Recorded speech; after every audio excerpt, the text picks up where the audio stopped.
Dave Berry alongside Matt Moreno. And Matt, day 3 of the Polynesian Bowl practice is in the books. And we've been talking the first 2 days about guys on offense, but today we wanted to highlight a few of the defensive guys who have been standing out. First of all, defensive lineman David Stone headed to Oklahoma. What have you seen from him in the first few days of practice here? Yeah, it's been really difficult, I think, for a lot of the defensive guys to truly show what they can do. Obviously, they're not playing in pads, and then we're not doing a whole lot of team stuff either. So there's been a lot of installation, a lot of things like that. So it's been difficult, but I think those defensive linemen have probably been most in play in terms of just being able to do some different things and go up against the offensive line at least a little bit. And he's been impressive. I mean, you just look at him and you go, okay, this is somebody who looks like he can play some ball. But yeah, I mean, you just get into those drills and just the little team stuff that they're doing. And he's been really impressive. I mean, he's been quick off the edge. He's been able to get into the backfield, and even, you know, in the later practices, he's been able to get to the running backs. And a lot of those running backs for his team are speedy. They're fast guys. And so, you know, he's been able to get to those guys and get into the backfield and really make some really impressive plays. And we'll see what happens once the pads go on. But just been really impressive so far. And really the speed, I think, is the biggest thing that stands out about him. And then what about Dylan Williams, the linebacker headed to Oregon? For me, it's a guy, as I've been shooting video, you know, he's stood out in what I've seen. But what have you seen? Yeah, I mean, I just think, you know, there's been kind of some delays with some guys. And so he's kind of had to be out there a lot.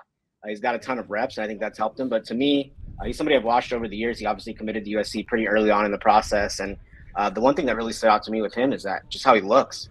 You know, there was a little bit of an injury issue at one point, you know, heading into his senior season, and he got that cleaned up. And then, you know, he's been able to really do well ever since. And so I think just the way he looks and the way he carries himself, it's been interesting.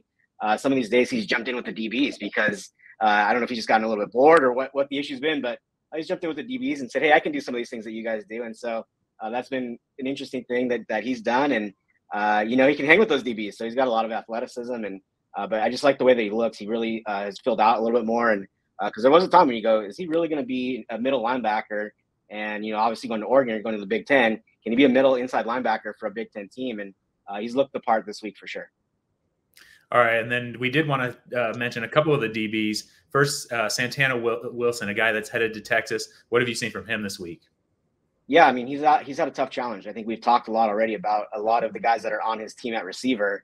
You know, Quasi Gilmer, you know, Brant Wesco is another guy that he's had to go up against. And it's difficult. I mean, it's been difficult for the DBs on their team, and they've had to go through some injury issues at DB on their team. And he's really been consistent and been able to really stand up to the test.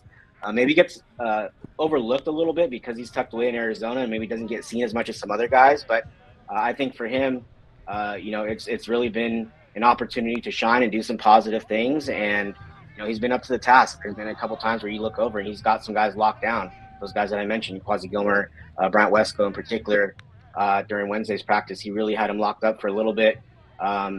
He's really been a standout player, and they're going to take their lumps. When you look at the receivers that they have on that team, they're really talented players. They're going to make plays, but so the DBs are going to take their lumps. But he really definitely has stood out and made some standout plays for sure.